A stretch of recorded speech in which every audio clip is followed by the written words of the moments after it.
마태복음 5장 1절에서 12절 말씀 교독합니다.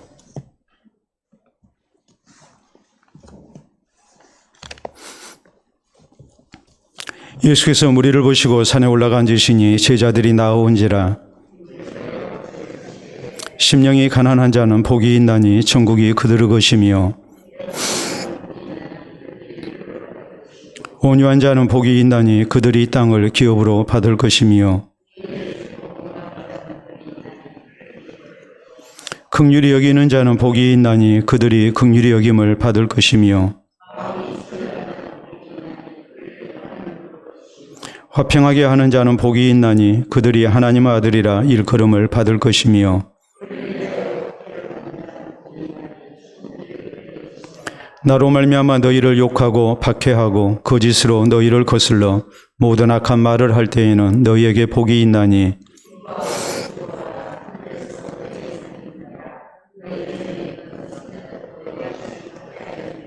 아멘. 오늘 마태복음 강의 20번째 시간입니다. 팔복 강의 7번째 시간이죠.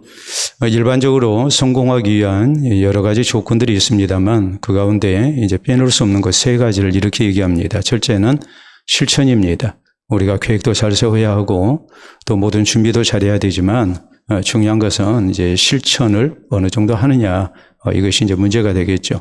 왜냐하면 성공하기 싫어하는 사람은 세상에 하나도 없습니다. 모두가 다 성공한 인생으로 살기를 원합니다. 그리고 나름대로 공부도 하고 계획도 세우고 합니다만은 문제는 성공하기 위해서 필요한 여러 가지 조건들, 그 조건을 따라서 내가 해야 하는 모든 노력을 다 했느냐, 여기에 따라서 이제 성공과 실패가 이렇게 갈라지기 때문에 그렇습니다. 두 번째는 인내가 필요하다고 얘기를 합니다. 인내가 필요하다는 얘기는 다름이 아니고 내가 모든 것을 계획대로 이렇게 실천을 다 하고 노력을 했다 할지라도 성공에 있어서는 여러 가지 인생의 변수라는 게 찾아오게 됩니다. 말 그대로 시기를 잘못 만나게 되면 이제 참 살기가 힘들죠.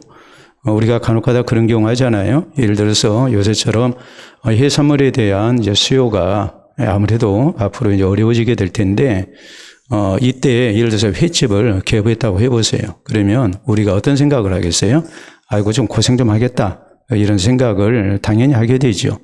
이렇게 성공의 가도에 있어서 여러 가지 원치 아니한 그런 상황, 변수가 생길 수밖에 없는 거거든요. 그렇기 때문에 내가 계획을 따라서 준비하고 또 최선을 다해서 실천을 한다 할지라도 그 성공에 이르기까지는 많은 좌절도 겪어야 하고 또 어려움도 겪어야 하고 또 돌아가기도 하고 해야 합니다. 그러니까 필요한 것이 뭐겠습니까? 넘어져도 다시 일어서는 이런 인내력이 우리에게 있어야 합니다.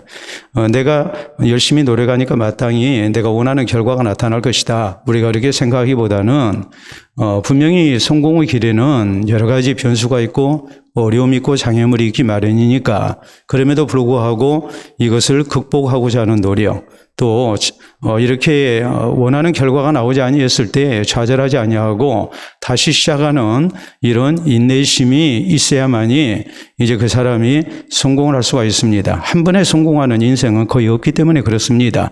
세 번째는 뭐가 필요할까요? 세 번째 필요한 것을 얘기할 때에 인성이라는 부분을 얘기를 많이 합니다. 인성이라는 부분은 사람은 혼자서 성공할 수 있는 게 아닙니다. 그래서 우리가 사람 인자를 한자로 쓸 때에도 작대기 2개가 서로 받치고 있는 모습이죠. 사람은 서로 의지하고 이렇게 살아가게 돼 있어요. 또 사람을 우리가 놓고 볼 때에 성공하는 사람들, 이런 사람들은 혼자 성공하지 않습니다. 혼자서 성공할 수 있는 게 아니에요. 그래서 옛말에 독불장군이라고 그랬거든요. 독불장군 하면은 우리는 고집불통의 사람을 생각합니다. 독불장군은 원래 그런 의미가 아니에요. 독불장군은 혼자서 장군되는 사람은 없어요. 혼자서 장군되는 사람이 없다는 것은 무엇을 의미합니까? 참모가 있어야 하고 부하가 있어야죠. 그러니까 독불장군이라는 것이 있을 수가 없는 거예요. 혼자 내가 장군이다 얘기한다면 그건 아마도 돈키호테라고 이렇게 얘기를 할 겁니다. 합니다. 그렇기 때문에 사람은 세상을 살아가면서 주변에 있는 사람들과 이렇게 좋은 관계를 맺고 또 서로 간에 돕고 또 도움을 받으면서 그러면서 자기의 목표를 향해서 나아가는 모습이 있어야 합니다. 그렇기 때문에 이 인성이라는 것이 굉장히 중요합니다. 자, 프로야구 선수들 스카웃을 할 때에 상당히 많이 본 부분이 뭐냐면 인성이거든요. 그 선수가 실력이 굉장히 뛰어나다 해서 그 선수를 스카웃하지 않습니다. 인성이 과연 어떠한가?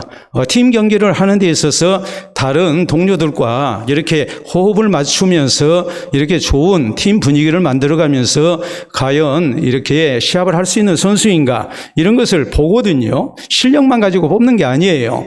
인성이라는 것이 굉장히 중요하게 작용을 해요. 팀 경기는 특히나 그래요. 우리가 세상을 사는 것도 나 혼자 사는 게 아니죠. 그러니까 우리는 뭐 해야 됩니까? 주변에 있는 사람들과 우리가 좋은 관계를 맺어야 하고 또 그 좋은 관계를 통해서 이것이 내 성공의 자산이 되도록 해야 해요.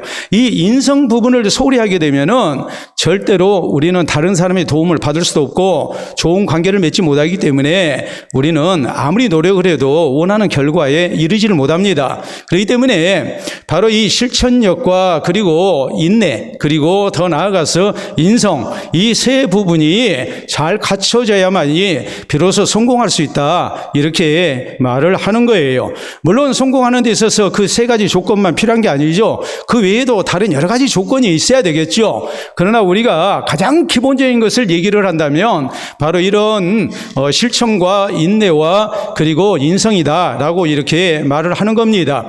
자, 우리는 지난 시간에 8절 말씀을 근거로 해서 팔복 강해 가운데 6번째 복에 대해서 말씀을 살폈습니다. 마음이 청결한 자의 복에 대해서 말씀을 살폈죠. 마음이 청결하다는 것이 무엇인가? 그것은 다름이 아니고 깨끗한 마음으로 깨끗한 동기와 목적을 가지고 우리가 하나님을 찾는 사람. 그렇다면 우리가 청결해지기 위해서 우리에게 필요한 것이 무엇인가? 먼저는 예수 그리스도를 구주로 믿어서 내 모든 죄가 하나님 앞에 용서를 받아야 됩니다. 그래야 우리가 청결한 사람이 될 수 있습니다. 또 말씀을 통해서 또 기도를 통해서 우리가 하나님 앞에 거룩한 백성으로 청결한 심령을 우리가 가지고 하나님 앞에 나아가는 성도가 돼야 되고 또 우리가 깨끗한 행실을 갖추기를 힘쓰는 성도가 돼야 됩니다.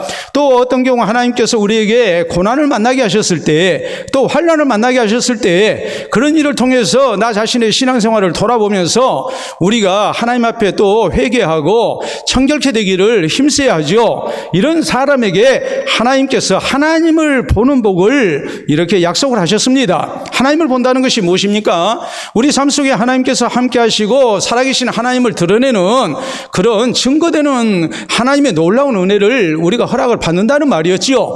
그리고 거기에서만 멈추는 게 아니고 장차 우리가 하나님 앞에서 하나님을 직접 배울 수 있는 구원 얻은 성도가 될 수 있다. 이것이 이제 우리가 지난 시간에 살폈던 6번째 바로 이 심령이 청결한 자, 마음이 청결한 자에게 주어지는 그런 하나님의 복이었습니다. 오늘 성경 말씀은 이제 9절 말씀을 근거로 해서 7번째 복에 대한 내용입니다. 자, 화평케 하는 자의 복입니다. 화평케 하는 자가 하나님의 아들이라 일컬음을 받을 것이라 이렇게 우리 예수님께서 말씀을 하셨습니다. 자, 조금 전에 말씀을 드렸듯이 우리가 세상을 사는 데 있어서 우리가 성공하기 위해서 우리에게 필요한 이 여러 가지 조건 가운데 인성의 부분, 우리가 서로 주변에 있는 사람과 좋은 인간관계를 맺고 화목한 관계를 맺어야 된다는 것, 이것은 참 중요하다고 그랬어요. 근데 이것은 우리가 성공하기 위해서만 필요한 부분이 아니고 오늘 우리가 예수 그리스도의 제자로서 하나님의 백성으로서 우리가 살아가고 인정받기 위해서 우리에게 있어야 할 것이 바로 다름이 아닌 화평하게 하는 자예요. 우리가 화평하게 하는 자로 살아야만이 우리는 하나님의 아들이라 일컬음을 받게 됩니다. 그렇기 때문에 인성 부분이 굉장히 중요하고 주변에 있는 사람들과 우리가 좋은 인간관계를 맺는 것이 분명히 필요하고 또 우리가 세상을 사는데 절대로 우리가 놓치지 말아야 할 중요한 인생 조건이라 할지라도 이것은 세상에서 사는 것뿐만이 아니고 우리가 예수 그리스도의 제자로서 세상 가운데서 하나님의 아들이라 일컬음을 받는 데 있어서 참으로 결정적인 요소가 된다는 것을 명심을 해야 해요. 우리가 다른 거 다 잘해도 화평하게 하는 자가 되지를 못하면 하나님의 아들이라고 일컬음을 받지를 못해요. 그러니까 이것이 얼마나 중요한 신앙생활의 요소인가라는 것을 우리가 놓쳐서는 안 돼요. 자, 오늘 성경 말씀 화평하게 하는 자의 복, 이것을 우리가 살피게 될 때에 먼저 오늘 성경은 과연 화평케 하는 자라는 이 말씀이 우리에게 무엇을 의미할까요? 먼저는 주도적으로 우리가 화평을 추구해야 된다는 것을 말씀합니다. 자, 8절에 있는 말씀, 9절에 있는 말씀 우리 같이 읽어보도록 합니다. 화평하게 하는 자는 복이 있나니 그들이 하나님의 아들이라 일컬음을 받을 것이며 라고 이렇게 성경은 우리에게 말씀을 하죠. 자, 화평하게 하는 자라고 그랬어요. 화평하게 하는 자라는 말은 화평한 자라는 말이 아니에요. 또 화평을 사랑하는 자라는 말이 아니에요. 화평하게 하는 자라는 말은 다름이 아니라 화평을 만드는 자라는 말이에요. 영어 성경에서는 화평하게 하는 자를 뭐라고 번역을 했냐면 피스메이커라고 했습니다. 다시 말해서 평화를 만드는 사람. 화평하게 하는 자는 가만히 앉아서 화평이 찾아오기를 기다리는 사람이 아니에요. 수동적 화평이 아니라 능동적이고 주도적으로 화평을 추구하는 사람. 화평에 있어서 소극적인 사람이 아니라 적극적으로 화평을 추구하는 사람, 이 사람이 복이 있다고 말씀을 합니다. 우리가 신명기 20장에 보면 그런 말씀이 나오죠. 이스라엘 백성들이 이제 이방 이 원주민들과 이제 어쩔 수 없이 전쟁을 치러야 하는 상황이 이제 생길 수 있어요. 그렇기 때문에 신명기는 하나님이 약속하신 적과 꿀이르는 가나안 땅에 들어가기 전에 모세가 이 출애굽 2세대 사람들, 가나안 땅 들어가는 사람들에게 너희가 가나안 땅 들어가서 어떻게 정복 전쟁을 하고 그리고 그 땅을 차지하고 정착해야 할 것인가, 거기서 어떻게 번성해야 될 것인가, 여기에 대해서 이제 남긴 교훈, 하나님의 말씀을 전하고 있는 성경이거든요. 근데 앞으로 전쟁 치르게 될 거 아니겠습니까? 그래서 하나님께서는 모세를 통해서 저희에게 하시는 말씀이, 자, 이방인들과 이제 싸울 수밖에 없는 그런 상황이 됐습니다. 그러면은 그 성읍을 포위를 해라. 포위를 하고 바로 공격해라. 성경은 그렇게 말씀을 하지 않았어요. 뭐라고 그러냐면 먼저 화평을 선포하라 그랬어요. 먼저 화평을 선포해라. 이 말은 뭐냐면 될수록 전쟁을 하라는 얘기입니까? 하지 말라는 얘기입니까? 하지 말라는 거예요. 전쟁하기 위해서 지금 온 군대가 동원이 됐고 적의 성읍을 지금 포위를 했습니다. 그런데 포위를 했으니까 이제 공격만 하면 된다. 그게 아니고 마지막 순간까지 화평을 추구해라는 말이에요. 그래서 먼저 화평을 선포해라. 상대가 이것을 받아들이면 전쟁하지 말고 만약에 이것을 거절하면 그때 비로소 싸우도록 해라. 이렇게 하나님께서 말씀을 하신단 말이에요. 이걸 보면 하나님께서 주의 백성들에게 요구하시는 화평은 그냥 기다리는 화평이 아니에요. 내가 먼저 능동적으로 주도적으로 화평을 얻기 위해서 노력하는 모습을 지금 말씀하는 거예요. 자, 요셉이 형들에 의해서 애굽의 노예로 팔려갔습니다. 얼마나 분한 일입니까? 여러분, 그런데 이 요셉이 형들을 만납니다. 나는 총리가 돼 있고 형들은 양식 구하러 온 거짓골이 돼 있는 사람들입니다. 얼마든지 복수할 수 있습니다. 이 형들이 요셉에게 지난날을 사과하면서 우리가 잘못했습니다, 용서해 주십시오 해서 요셉이 용서했습니까? 그거 아니죠. 요셉은 형들이 자기의 정체를 모르고 있을 때 이미 다 용서하고 형들을 기다렸던 사람이에요. 이게 화평하게 하는 자라는 의미예요. 다윗이 사울왕 때문에 얼마나 죽을 고생을 합니까? 그런데 다윗은 내가 참을 만큼 참았는데 계속해서 나를 이렇게 힘들게 하면 나도 어쩔 수 없이 정당방위를 해야 되겠다 하고서 사울왕과 맞서 싸웠는가? 다윗은 싸우지 않았어요. 어떤 경우 다윗은 사울왕을 죽일 수 있어도 죽이지 않습니다. 그냥 도망만 다닙니다. 살려주고 자기의 안타까운 마음을 그냥 고백할 뿐이에요. 이 다윗의 모습은 뭡니까? 사울왕은 죽어라고 싸우려고 달려드는데 다윗은 어찌 보면 참 비겁한 모습으로 도망만 다니고 어떻게든 화평을 추구하고 있는 거예요. 이게 화평하게 하는 자예요. 화평하게 하는 자라는 그 의미가 무엇인가라는 것을 우리가 잘 생각해야 해요. 초대 예루살렘 교회도 마찬가지죠. 여러분, 과부들의 구제 문제로 인해서 교회가 이제 둘로 쪼개지게 생겼습니다. 헬라파 유대인들, 이 헬라어를 사용하는 헬라 문화권에 있었던 이제 유대인 과부들, 이런 사람들은 소수파고, 히브리파 유대인들, 이 히브리어를 사용하는 그런 이제 유대인들은 이제 다수였거든요. 이런 형편에서 매일 구제를 하는데 헬라파 유대인 과부들이 자꾸 누락이 되는 거예요. 한 번도 아니고 자꾸 그러니까 이제 불만이 점점 커지죠. 우리를 무시하느냐 하면서 막 불만이 생기는 이런 상황 속에서 베드로 사도가 이제 교회를 향해서 제안을 하는 겁니다. 자, 이제까지 우리가 이렇게 말씀 전하고 기도하고 또 구제하고 봉사하는 일을 다 도맡아서 했는데 이거 우리가 좀 잘못한 것 같다. 그 잘못을 솔직하게 시인을 해요. 시인을 하고서 하는 얘기가 자, 너희 가운데서 성령과 지혜가 충만하여 칭찬 듣는 사람 7을 택하라. 우리는 말씀과 기도하는 일에 이제 전념하겠다. 대신에 7 집사를 통해서 우리가 이 구제하는 일과 봉사하는 일, 이런 모든 일을 우리가 맡기겠다 그러거든요. 그래서 교회가 그것을 받아들였어요. 자, 그럼 우리 같으면 어떻게 투표를 했을 것 같습니까? 우리는 그렇게 하겠죠. 히브리파 유대인들이 헬라파 유대인들보다 3배로 많았다. 그러면은 3대 1로 뽑았을 거예요. 3대 1도 어떻게 뽑았겠습니까? 7명이니까 3대 1이면 대략적으로 이제 한 5대 2 정도 하면은 만족이 될 것 같은데 그렇게 뽑지 않고 한 6대 1 정도로나 뽑겠죠. 우리가 75%를 차지하니까. 그리고도 한 자리 준 것을 굉장히 대견하게 생각할 거예요. 근데 초대 예루살렘 교회 성도들은 그렇게 선출을 하지 않았어요. 7사람 모두를 다 헬라파 유대인들 가운데서 선출을 해요. 이것이 화평하게 하기 위해서 노력하는 모습이에요. 수가 3대 1이니까 우리가 다수니까 당연히 히브리파 유대인들이 많이 선출이 돼야지, 집사님들 많이 뽑아야지. 그게 아니란 말이에요. 어떻게 하면은 교회가 화평할 것인가, 그것을 생각하고 주도적으로 먼저 양보를 하는 거예요. 그래서 성경은 말씀하시기를 하나님의 말씀이 흥왕하여 더욱더 교회가 크게 부흥했다. 허다한 제사장의 무리들까지 이렇게 이 도에 복종을 했다고, 개종하는 역사가 일어났다고 이렇게 성경은 말씀을 하고 있죠. 여러분, 화평케 하는 자가 돼야 돼요. 화평하게 하는 자가 돼야 돼요. 여러분, 우리가 남북관계를 얘기할 때 자꾸 그런 얘기를 합니다. 저 사람들 도와줘도 소용없다. 여러분, 그러면 언제나 우리는 평화적인 모습으로 교류를 하고 또 민족의 이 70년 이상 된 이 원수된 관계를 청산을 하겠습니까? 그렇게 하면은 평화가 올까요? 안 오죠. 퍼준다는 말을 듣더라도 우리 편에서 노력을 해야 해요.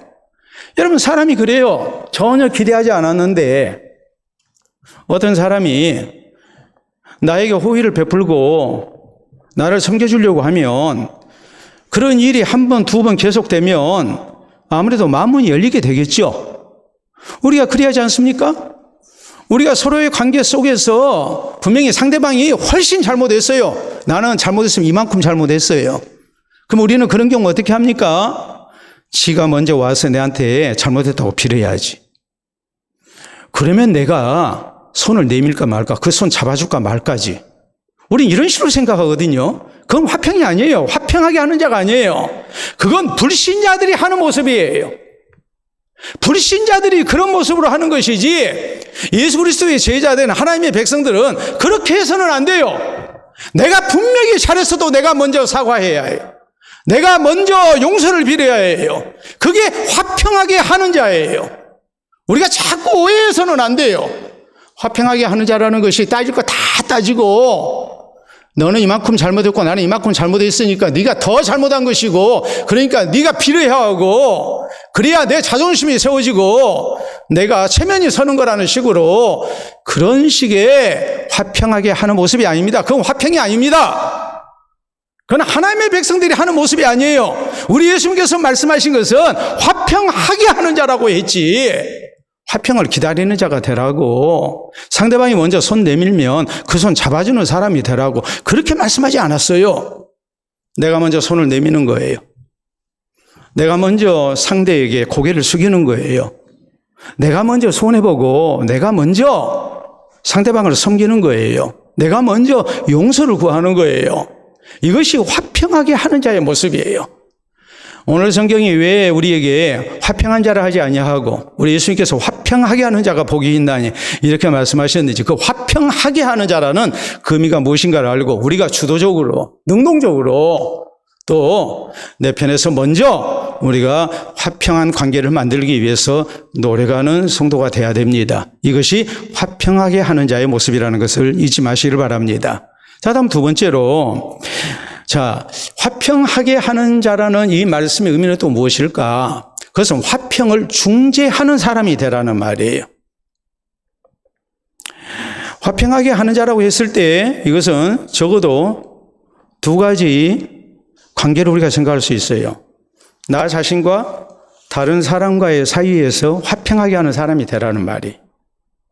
당연히 우리가 그렇게 살아야죠. 내 주변에 불편한 사람하고 또 불화한 그런 관계 속에서 우리가 살아서는 안 되죠. 그리스도인은 마땅히 주변에 있는 사람들과 화평한 관계를 맺고 살아야 해요. 두 번째는 다른 사람과 다른 사람과의 사이에서 중재자가 되라는 말이에요. 화평하게 해주는 사람이 되라는 거예요.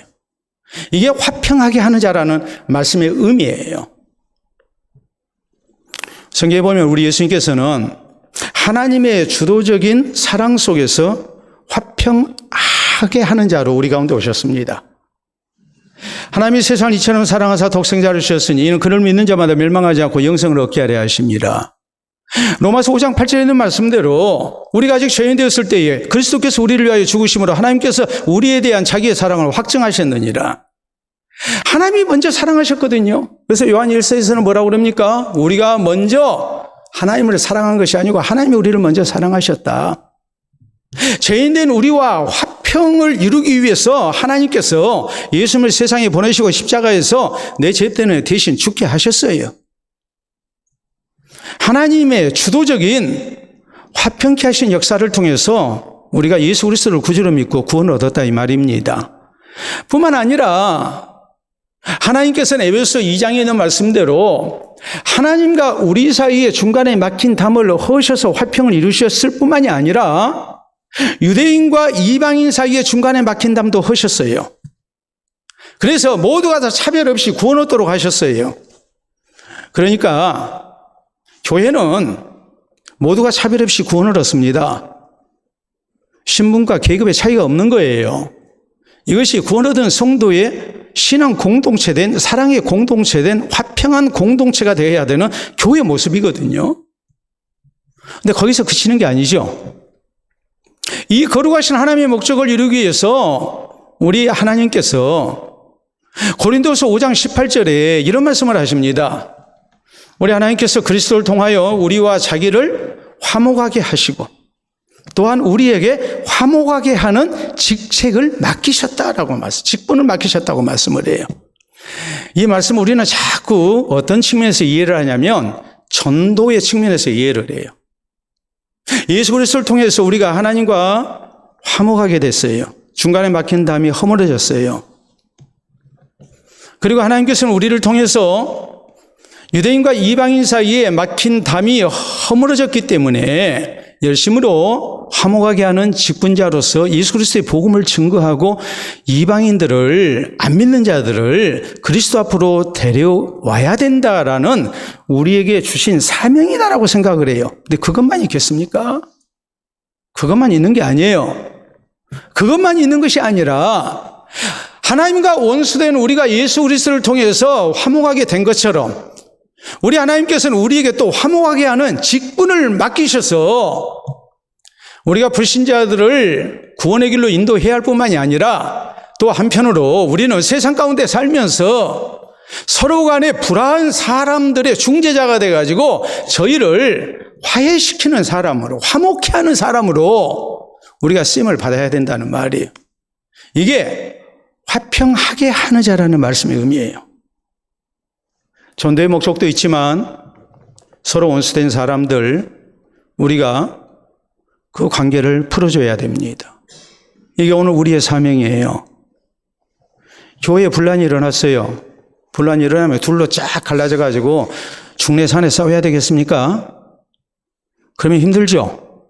서로 하나님 앞에 기도하고 하나님이 우리 편이라고 그러는데 그런데 성도들 가운데 이도 저도 아닌 가운데 중재자의 입장에서 가지고 서로를 화목하게 위해, 화평하게 하기 위해 노력하는 사람들이 있다면 그 교회가 쪼개지겠습니까? 그러진 않죠. 당연히 그런 사람들이 있어야죠. 주께서 우리에게 말씀하신 것은 바로 그런 거예요. 여러분, 출애굽기 32장에 보면 그런 말씀이 나와요. 모세가 하나님 앞에 시내산에 십계명의 돌판을 받으러 올라간 사이에 백성들의 협박을 못 이겨내고 아론이 이렇게 금송아지 우상을 만들어서 숭배하는 죄악을 저지르게 됩니다. 하나님이 엄청나게 이제 화가 나셨죠. 이런 형편에서 모세는 여호와의 편에 있는 자들을 부릅니다. 그래서 레위인들이 함께 있고 각기 칼을 차고 우상 숭배했던 사람들 3,000명을 도륙을 했습니다. 칼로 다 죽였다는 말이. 그리고 난 다음에 하나님 앞에 간절히 기도합니다. 뭐라고 기도했느냐? 여호와여, 이 백성들의 죄를 사하여 주시옵소서. 만약 그렇게 하지 아니하시려거든 주의 생명책에서 내 이름을 지워 버려 주시옵소서 그랬거든요. 우리가 신명기에 있는 말씀을 보면 모세는 이스라엘 백성들에게 그렇게 지난 날을 얘기합니다. 그때 하나님이 아론을 죽이시려고 했다. 근데 내가 대신 기도해서 아론이 죽지 않게 했다라고 이렇게 말을 해요. 여러분, 이런 내용들을 보면 우리가 화평하게 하는 자라는 것이 어떤 것인가를 우리가 생각을 해야 해요. 여러분, 바나바를 생각해 보세요. 사울이라는 교회의 무서운 박해자가 부활하신 예수님을 만나고 회심했다고 합니다. 근데 사도들 가운데 아무도 안 믿어요. 그리고 뭐 합니까?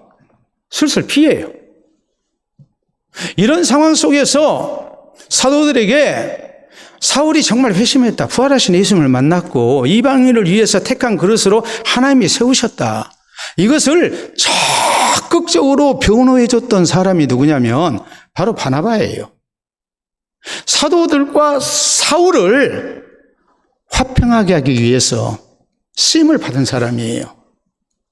그리고 거기서 그치지 않고 그래도 선교 사역을 하지 못하고 있는 바울을 안디옥 교회를 담임하고 있었던 바나바가 부르죠. 그래서 자기와 같이 교회를 섬기지 않습니까? 또 전도여행을 같이 가지 않습니까? 이렇게 화평하게 하는 사람이 있었기 때문에 초대교회가 또 왕성하게 주의 복음을 증거할 수 있게 된 거예요. 그렇기 때문에 유명한 개혁자 칼뱅은 이런 말씀을 합니다. 화평하게 하는 자는 누구냐? 평화에 대한 열정을 가진 사람으로서 할 수 있는 한 모든 다툼을 피하고 더 나아가서 타인들 사이에 일어나는 분쟁을 수습하는 노력을 아끼지 않는 사람이다 그랬어요. 난 원수된 사람 하나도 없어. 난 누구하고 척지지 않고 살아. 그 사람이 화평하게 하는 자냐? 아니에요. 화평하게 하는 자는 주변에 있는 사람들과 좋은 관계를 맺어요. 좋은 인성 속에서 좋은 관계를 맺어요. 거기서 머무는 것이 아니라 서로 간에 좋지 않은 관계에 있는 사람들 중재자로서 서로를 화목케 하려고 화평케 하기 위해서 노력을 아끼지 않는 사람이에요. 그 사람이 화평하게 하는 자라고 지금 칼뱅은 정의를 하고 있는 거예요. 우리가 반쪽짜리 화평한 자가 되어 있어요. 그게 아니고 온전하게 우리가 화평하게 하는 자가 되어야 돼요. 우리말에 그렇죠. 뭐와 무슨 구경은 시간 가는 줄 모르고 재밌다고 그래요? 예? 불구경. 불나면 그냥 가서 구경하고 있어요. 아유, 어째 하면서도 속으로는 잘 탄다. 그러면 안 되겠죠. 근데 불구경하고 또 무슨 구경일까요? 싸움 구경. 둘이 서로 싸우면 옆에서 신나죠. 예? 싸움이 일어났을 때에 대략적으로 세 종류의 사람이 나타납니다. 자, 처음에는 싸움을 부추기는 사람이 있어요. 하지 말아야 할 말하고 또 그냥 모함하고 뭐 이런 식으로 해가지고 서로 싸우게 만들어요. 싸움을 부추기는 사람. 그래서는 안 되겠죠. 두 번째는 어떤 사람이 있느냐? 방관자가 있어요. 아이고, 저 사람들 또 싸우네. 하고서 그냥 방관해요. 그리고 이번에는 어떻게 전개가 되는지 좀 기다려보자고 속으로는 즐기면서 구경을 하는 겁니다. 세 번째는 어떤 사람이 있을까요? 눈치 못 채셨어요? 어떤 사람이 있을까요? 말리는 사람이죠, 말리는 사람이. 화평하게 하는 자는 말리는 사람이에요. 싸움을 부추기는 사람도 아니고 싸우든지 말든지 나만 피해 없으면 되지 하고서 방관자도 아니에요. 어떻게든 서로 간의 관계가 틀어지려 하면 서로에게 좋은 얘기 해가면서 싸우지 않도록 미연에 방지하고 또 혹시라도 싸우면 또 적극적으로 나서서 그것을 말려주는 사람, 이것이 화평하게 하는 자예요. 우리가 화평하게 하는 자라는 그 개념을 소극적 의미에서만 이해해서는 안 됩니다. 우리가 보다 적극적으로 포괄적으로 이해를 해야 해요. 예수 그리스도의 복음을 증거하는 것뿐만이 아니고 우리는 다른 사람과 또 다른 사람 사이에서 불화가 생겼을 때에 그것을 화해시키는 사람, 중재시키는 사람으로 우리가 쓰임을 받고 우리의 공동체에 하나님의 주시는 화평의 복이 임하도록 하는 것, 그리고 그 화평이 지켜지게 하는 것, 이것이 우리 예수님이 말씀하신 화평하게 하는 자라는 의미인 것을 잊지 마시길 바랍니다. 자, 세 번째, 이렇게 화평하게 하는 자는 복이 있나니 그랬거든요. 자, 화평하게 하는 자는 복이 있나니 저희가 뭐라 일컬음을 받는다고요? 하나님의 아들이라 일컬음을 받게 되는 복이 있다고 우리 주님 말씀하십니다. 그 의미가 뭐겠습니까? 먼저는 이런 모습으로 살아야 진실된 하나님의 백성으로 또 구원받은 성도로 우리가 인정을 받는다는 거죠. 하나님의 아들로 우리가 인정을 받는 거예요. 일컬음을 받는 거예요. 왜 그럴까요? 마귀의 성품 가운데 빼놓을 수 없는 것이 뭐냐면 뭐예요? 다툼이에요, 다툼. 또 참소하는 자예요. 그러니까 마귀의 성품은 쌈 붙이는 것을 좋아하는 거예요. 여러분, 어떤 공동체에 분쟁이 일어났어요. 싸움이 일어났어요. 그러면 우리가 이것을 놓고 하나님이 역사하신다고 해야 할까요? 마귀가 역사한다고 해야 할까요? 마귀가 역사한다고 얘기를 해야 정상이죠. 마귀는 다툼을 좋아해요.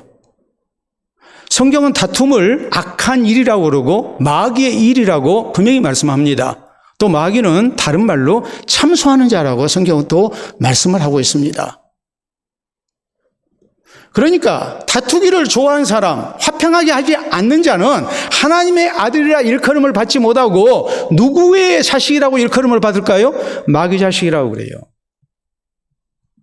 우리가 화평하게 하는 자가 되면 우리는 하나님의 아들이라 일컬음을 받아요. 우리 하나님께서 얼마나 화평을 기뻐하시는지. 다윗이 성전 건축을 소원했지만 하나님께서는 너는 안 된다라고 거절을 하십니다. 다윗은 성경에 이 대목을 2번이나 썼어요. 우리가 역대상에 보면. 하나님의 거절 이유가 뭐였습니까? 너는 군인으로서 피를 많이 흘렸다. 성전은 하나님과 사람 사이에 화평이 이루어지는 장소예요. 그렇기 때문에 피를 많이 흘린 군인으로서 전쟁터에서 많은 사람을 죽인 다윗이 성전 건축의 적임자라고 하나님은 인정을 안 하신 겁니다. 대신에 그 아들 솔로몬을 통해서, 솔로몬이라는 이름은 샬롬이라는 평강이라는 말에서 나온 이름이거든요. 저는 평화의 사람이라 내가 저를 통해서 나의 뜻을 이루리라. 하나님께서 그렇게 말씀하시고 솔로몬에게 성전 건축의 명령을 내리십니다. 그런데 성전을 건축할 때 우리가 성경을 보면 예루살렘 성전을 건축할 때에 돌 다듬는 소리, 뭐 돌 켜는 소리 그런 것이 전혀 들리지 아니했다. 망치 소리가 전혀 안 들렸다 그랬거든요. 돌 다듬는 데서 설계도 대로 다 다듬어 가지고 만들어 와 가지고 뭐만 했어요? 조립만 했어요. 그 의미가 뭐겠어요? 시끄러운 소리가 나서는 안 된다는 말이에요. 교회는 다투는 장소가 아니에요. 교회가 밤낮 싸우면 세상 사람들이 저 사람들은 하나님의 아들들이다 그렇게 인정하겠습니까? 그런 일컬음을 못 받죠. 교회 다닌다는 것들이 저런 짓거리 하고 있다고. 그 소리 들어요. 마귀 자식이라는 말을 듣지 하나님의 아들이라고 일컬음을 받지를 못합니다. 그러니까 화평하게 하는 자는 복이 있나니 저희가 하나님의 아들이라 일컬음을 받을 것이미요 라는 말은 우리가 진실된 하나님의 백성으로 인정을 받게 된다는 말입니다. 두 번째, 하나님의 아들이라 일컬음을 받는다는 이 말씀의 의미는 뭘까요? 그건 다른 거 아니에요. 하나님의 아들이라는 말은 상속자가 된다는 말이에요. 하나님 나라를 유업으로 받고 또 하나님께서 약속하신 복을 허락을 받는 하나님의 자녀들이 된다는 말이에요.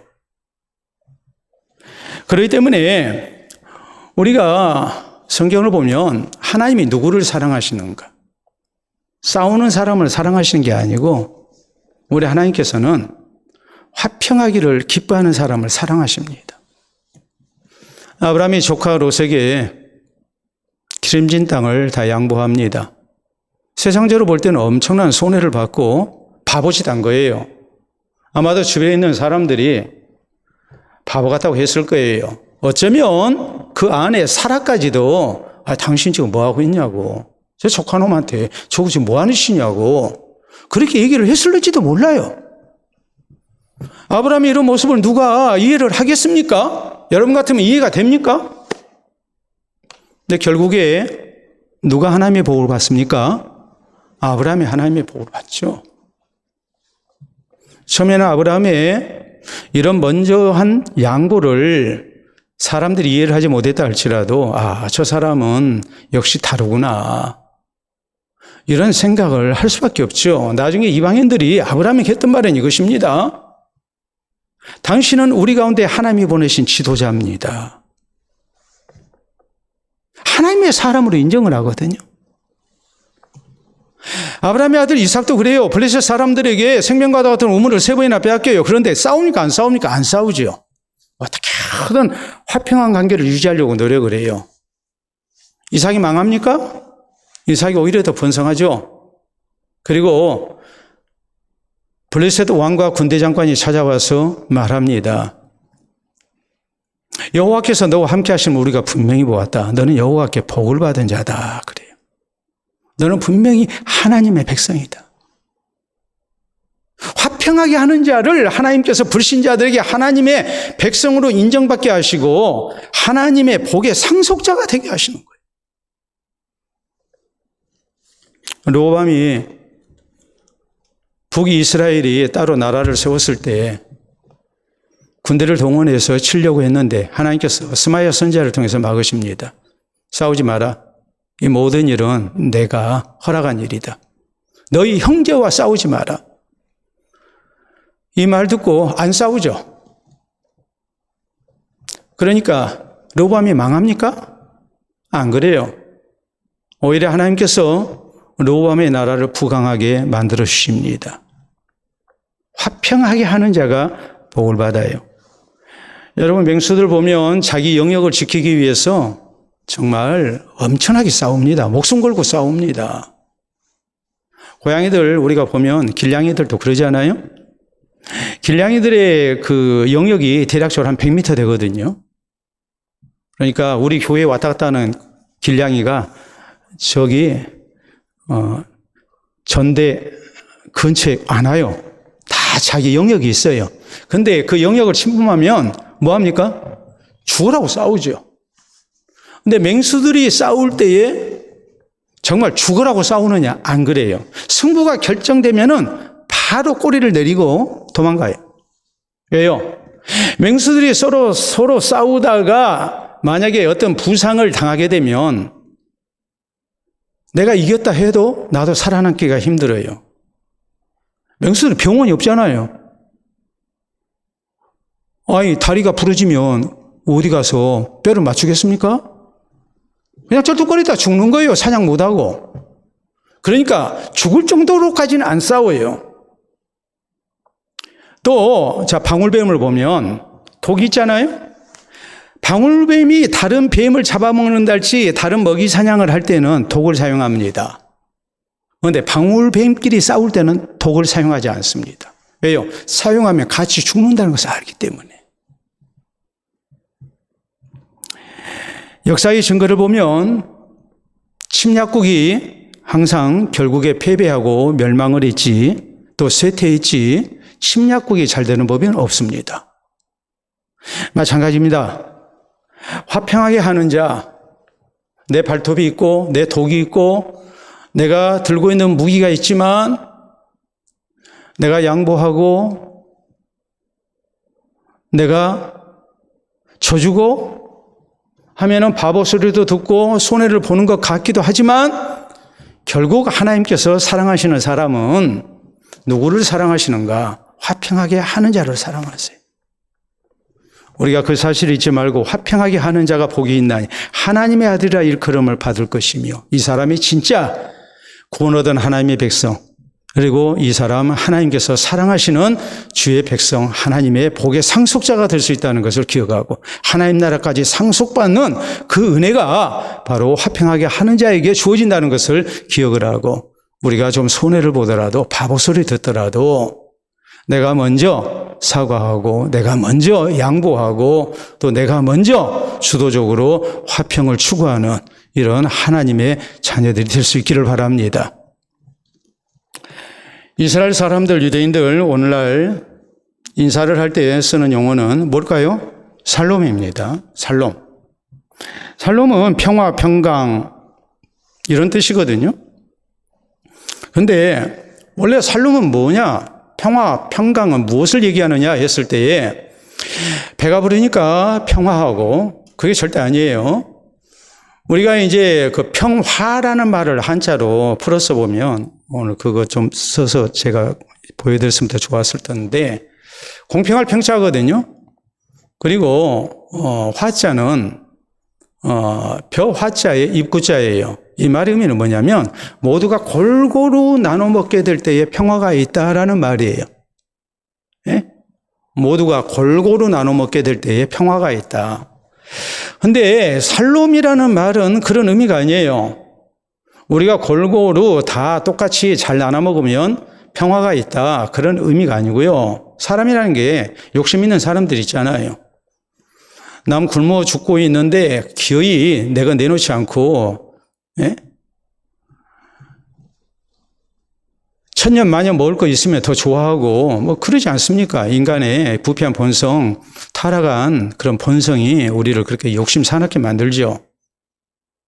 성경이 말씀하는 샬롬은 어떤 의미냐 했을 때에 하나님과의 화평한 관계에서 누리는 하나님의 복을 얘기를 해요. 이것을 샬롬이라고 얘기를 해요. 그리고 옛날이나 지금이나 유대인들은 언제 어디서나 누구에게나 사람을 만나면 뭐라고 하냐면 샬롬이라고 그럽니다. 왜냐하면 이것이 진짜 복이고 가장 소중한 최고의 복이기 때문에 그러는 거예요. 그렇기 때문에 오늘 우리 성도가 받아야 할 복, 서로 축복해야 할 복은 무엇인가? 바로 샬롬의 복이에요. 그 조건이 뭐냐 했을 때에 화평하게 하는 자예요. 그런데 안타까운 것이 유대인들이 샬롬이라고 얘기를 하지만은 진정한 화평을 이루고 있느냐? 그건 아니죠. 자, 지난 2007년도에 이전이라는 소설가가 중동 지역을 방문했어요. 이스라엘도 방문하고 팔레스타인 가자지구, 이스라엘과 분쟁 중에 있는 그쪽도 방문을 하고 해서 쓴 책이 있어요. 바로 이런 책이에요. 한번 보도록 하겠습니다. 샬롬과 살람. 지금은 이제 야 발음이 아니고 살입니다. 살롬이에요. 여러분 성경 보세요. 성경 보면 살롬이라고 돼 있지 샬롬이라고 안 돼 있어요. 그러니까 저한테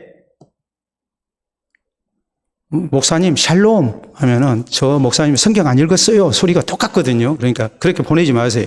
살롬이니까, 살롬이라니까요. 샬이 아니라 살롬. 네. 살롬이에요, 살롬. 성경 다 바뀌었잖아요. 그런데 안타깝게 우리 교단에서 살롬이라고 다 바꿔놓고 기독신문에도 보면은 샬롬 붕이라 해가지고 계속 야 발음을 쓰고 있어요. 성경까지 다 바꿔놓고 뭐 하는 짓인지 모르겠어요. 안타깝죠? 네? 사론의 꽃 예수 있잖아요. 찬송? 그것도 옛날 성경이나 지금 성경이나 사론이에요. 근데 찬송가는 샤론이라고 해놨어요. 그것도 잘못됐어요. 자세하게 봐보세요. 샤론이 아니고 사론이에요. 근데 찬송은 샤론이라고 되어 있어요. 안 고쳤어요. 아니, 옛날부터 사론이에요. 옛날부터 사론인데 계속 샤론이에요. 샬롬은 살롬으로 바뀌었어요. 근데 이제 저 사람은 2007년도니까 옛날에는 샬롬이라고 썼으니까 샬롬과 살람. 지금 이런 제목의 책, 그리고 장벽에 가로막힌 평화 그랬는데 이 말의 의미는 뭐냐면 유대인들은 어떻게 인사한다고요? 살롬 그래요. 근데 아랍 권역에 있는 사람들은, 이슬람 문화권에 있는 사람들은 뭐라고 인사할까요? 살람이라고 얘기해요. 우리가 아제르바이잔에 선교지에 가면 이슬람 문화권이기 때문에 거기서는 살롬이라고 하지 않습니다. 뭐라고 할까요? 살람이라고 해요. 살람이라고. 근데 살롬이나 살람이나 다 똑같은 의미예요. 그런데 서로 원수가 돼서 싸우고 있어요. 구약의 법에 갇혀가지고 이방인들, 원주민들 몰아내고 해서 자기들의 생존을 위해서 팔레스타인 사람들, 우리가 성경에 보면 블레셋 사람이 바로 팔레스타인 사람이거든요. 영어명으로 팔레스타인이에요. 우리 성경에는 블레셋이라고 나왔어요. 이 사람들 가자 지구에 몰아넣어놓고 어마어마한 장벽을 쌓습니다. 자, 장벽을 어떻게 쌓느냐? 다음 사진 보시게 되면 저렇게 장벽을 쌓았어요. 65km 장벽, 높이는 6m. 오늘날에는 이제 스마트 장벽을 쌓아가지고 이렇게 쌓습니다. 다음 사진 보시게 되면 저렇게 샀어요. 그래서 가자 지구에 팔레스타인 사람들 가둬놓고 살게 하는 거예요. 그러니까 막 테러가 일어나고 전 세계적인 분쟁 지역이 되어 있죠. 우리가 남북한이 한 민족이 나는 유일한 나라라고 얘기를 하지만은 실제 이 이스라엘과 팔레스타인처럼 그렇게 우리가 막 전쟁하듯이 막 폭격하고 대포 쏘고 막 테러하고 그런 나라는 아닙니다. 그래서 이 유재인이라는 소설가가 이 책을 쓰면서 장벽에 가로막힌 평화 그랬거든요. 평화를 외치는데 평화가 없는 거예요. 그런데 이것이 꼭 이스라엘과 팔레스타인의 모습만 그러느냐? 아니에요. 우리도 화평하게 하는 자는 복이 있나니 저희가 하나님의 아들이라 일컬음을 받을 것이며 하면서 우리가 평화를 외치고 살롬을 외치지만, 화평을 외치지만 정작 우리의 모습을 보면 화평하게 하는 자가 아니에요. 우리도 마음에 거대한 장벽을 쌓고 서로 남남으로 살고 있습니다. 남북관계가 그러고 또 우리가 교회 안에서도 서로 간에 남남이 돼가지고 살고 있는 경우도 많고, 우리가 직장에서 혹은 세상 인간관계 속에서 우리가 서로 남남으로 사는 경우가 얼마나 많은지 몰라요. 오늘 성경은 우리 예수님은 말씀하십니다. 화평하게 하는 자가 복이 있나니 저희가 하나님의 아들이라 일컬음을 받을 것이며, 화평하게 하는 자가 돼야 됩니다. 주도적으로 능동적으로 내가 손해보면서 먼저 화평하기를 힘쓰는, 화평을 만들어가는 사람이 돼야 됩니다.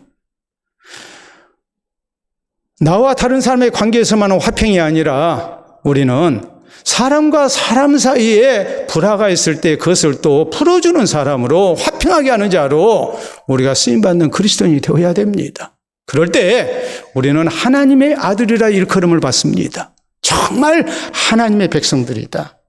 정말 저 사람들은 마귀 자식이 아니라 정말 살아계시는 하나님의 백성들이다라고 우리가 인정을 받고, 또 하나님께서 사랑하시고 복 주시는, 또 천국의 영광 가운데 드는 그런 하나님의 자녀 될 수 있다는 것을 잊지 마시기를 바랍니다. 우리 함께 기도합니다.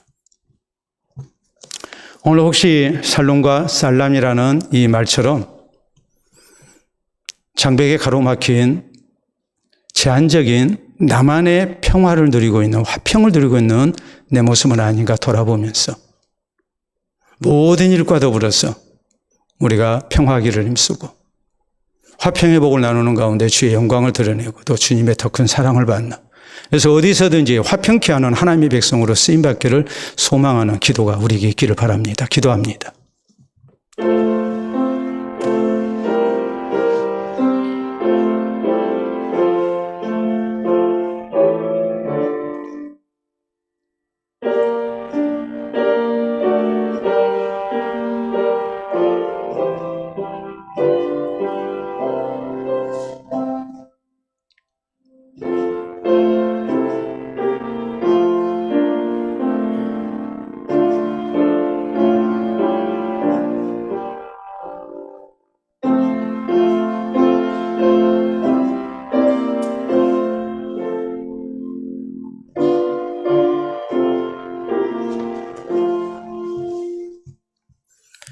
이 시간도 살아계신 우리 아버지, 은혜를 진심으로 감사합니다. 하나님과 원수됐던 우리를 예수 그리스도를 통하여 화평케 하시고 또 우리로 하여금 화평의 도구로 쓰임받도록 말씀을 통해 공고해 주시니 감사합니다. 이제 화평하게 하는 하나님의 자녀들로 우리가 세상을 살기를 원합니다. 모든 일과 더불어 할 수만 있거든 평화하기를 힘쓰는 우리 되게 하시고, 또한 우리 자신뿐만이 아니라 사람과 사람 사이에 화평을 이루는 화평의 중재자로 쓰임을 받는 우리가 되기를 원합니다. 그래서 주의 백성들 가는 곳마다 하나님이 주시는 화평이 있게 하시고, 또한 하나님이 주시는 아름다운 은혜가 넘쳐나게 인도해 주시옵소서. 세상 가운데서 화평케 하는 하나님의 사람으로 쓰임받아 하나님께 영광이 되게 하시고, 또 진실된 하나님의 자녀들로 인정받게 하시고, 또 하나님께서 사랑하시고 아끼시고 복 주시는 거룩한 백성들이 다 될 수 있도록 역사해 주시고, 이 화평함을 통하여 장차 하나님의 얼굴을 보는 우리 모두가 되게 해 주시옵소서.